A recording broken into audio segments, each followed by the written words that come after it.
I'm going to teach you exactly how to teach your child to read. I'm April McMurtry, a reading specialist, dyslexia specialist, and the developer of the LRn&x program. First, before they even are exposed to print, they need to be taught how to hear or how to listen.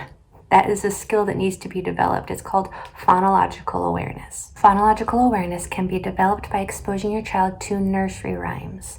That way they're learning that the spoken word can be broken up into sound, and that sound can be divided within words. Words are a chunk of sound, but within words there are even smaller chunks of sound. And that brings us into developing what's called phonemic awareness, being aware of the smallest unit of sound within a word.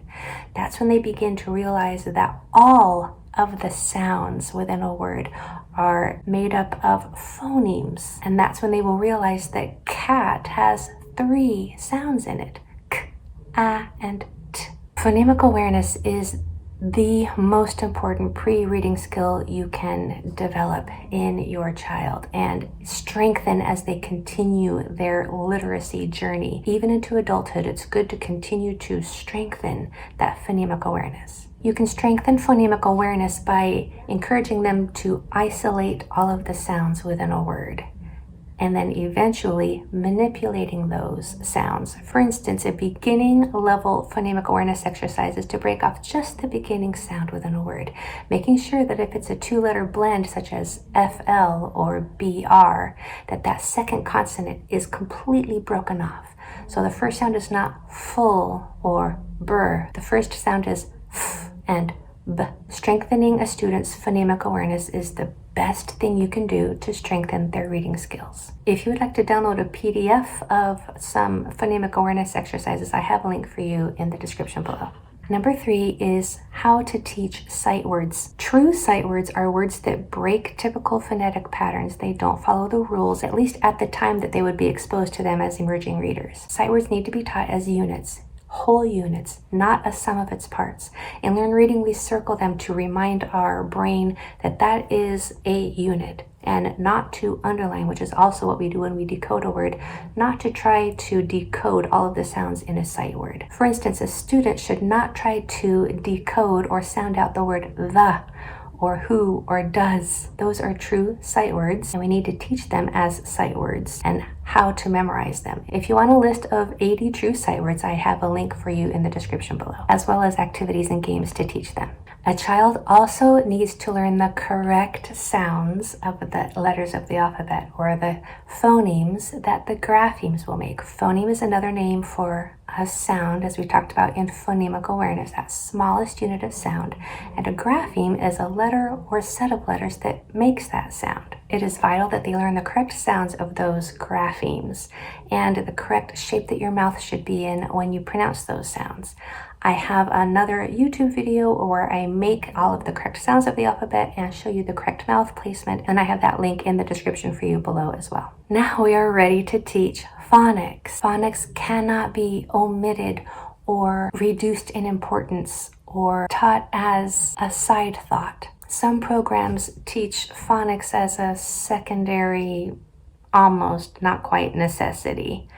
Phonics is imperative if a child is going to learn how to read, not how to guess or memorize. In LRn&x, we use a pencil to teach decoding or to teach phonics. We have a very carefully selected list of words that they have learned the rules for, the reading rules for, so there will be no need for guessing. So with that controlled text, we have them take a pencil, and after they have identified what the vowel will say in that word, which I'll teach you how to do in a minute, then they put a dot underneath each sound as they say it. This uses 3 senses. It makes it a multi-sensory experience. So they dot the sounds, then they slowly and carefully and all in one breath connect the dots while they say the sound, lining everything up, their eye, their pencil, and their voice with each grapheme so that none gets missed, none gets inserted, and none gets transposed. Now, to know what those vowels say, I teach what I call the vowel placement strategy in the McMurtry method in the LRn&x program.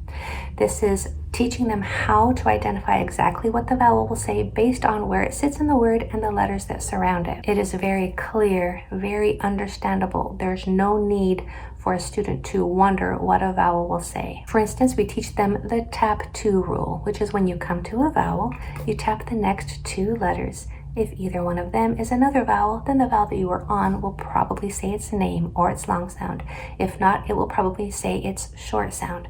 That rule alone changes lives. So with phonics, we are teaching them how to read by identifying what the vowel will say, using the correct sounds of the alphabet as they decode the word, pencil reading so they grab each grapheme and not let any disappear or slide around. And I use the third part of the McMurtry method in teaching phonics, and that is called the give a goal technique, where if they do make an error, we don't tell them what the word was, we tell them what the error was. That way they can go back and identify what the problem was and how to fix it themselves. This is when significant leaps and bounds come in reading, when they are able to identify their own errors, go back and fix it on their own without any help from you, and certainly without any guessing. It is a magical thing to watch when they discover the alphabetic code and how to break it. The alphabetic code is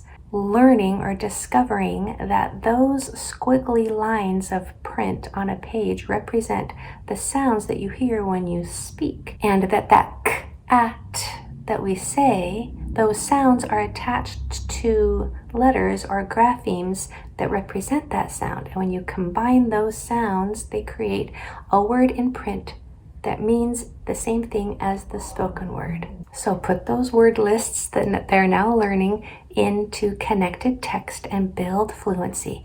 You can have them mark all of the punctuation marks.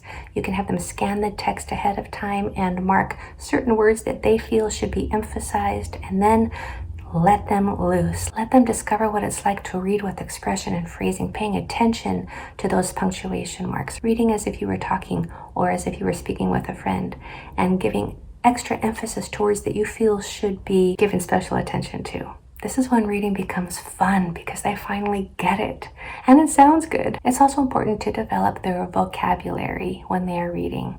Any good reading program should also include vocabulary development. Having stories read to them is a great way to develop vocabulary, because those stories are typically at a little bit of a higher level than their reading level. Decoding and vocabulary kind of support each other. They build one another, and this all improves their comprehension. We read for meaning. We read to learn. We read to be entertained or to be inspired or to be educated. We read to know. And so you have to have a comprehension component to your reading instruction. There are a lot of ways that you can strengthen comprehension. In Learn Reading, we use the strengths and talents that students already have to develop their comprehension. For instance, after they read a sentence or a passage, we would ask them if they wanted to illustrate what they just read, getting as many details in their picture as possible. Those are for the artists out there. Or we would ask them if they wanted to verbalize or tell us in their own words what they just read. Some kids prefer verbal expression. Or we would ask them to visualize and imagine what was just happening and ask questions about it. Ponder what's going on between all of the white spaces, in between the words. What could you fill in with your imagination? And sometimes we ask the kids to act out. If we have some thespians out there, they prefer to just stand up and act out what the sentence was about. All of this develops and strengthens comprehension. Then we have them go back and reread the sentence or the passage a second time. And this is where the magic happens. This is when they can hear themselves reading fluently because they know what that sentence says. Now they are reading it with fluency and expression and meaning, and they're listening to themselves read it fluently and beautifully. It's a wonderful thing to watch. The Learn Reading program incorporates all of these important elements in reading instruction into every lesson. Learn Reading consists of 80 lessons. Each lesson teaches one new grapheme and phoneme at a time, in the order that it appears in everyday real-world English print. That way they begin to learn reading quickly. The first page of every lesson strengthens their phonemic awareness. There's always a sight word page where they learn to memorize and read sight words with fluency. Then there is a decoding or a phonics page where they learn the reading rule for the new grapheme of that lesson. So they know what a certain letter will say, especially if it's a vowel, and when. And they learn the correct sound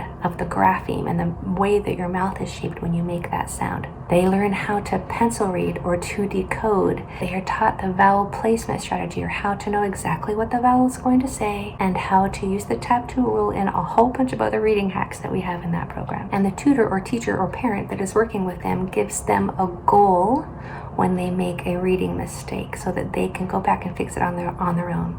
They don't tell them the word, they tell them the error and let the student be their own teacher. Each lesson also has 2 full pages of word cards of words that they have learned the rules for how to read that you can cut out and use in games and activities to develop that fluency and that confidence. Every lesson also has a full page of vocabulary, words that they probably haven't heard of before. Even some of the adults and parents and teachers are like, what is that? Vocabulary is often their favorite page because they get to learn so much. And the final page or 2 in each lesson contains sentences and eventually stories containing the controlled text so that the child will know that they never have to guess at a word.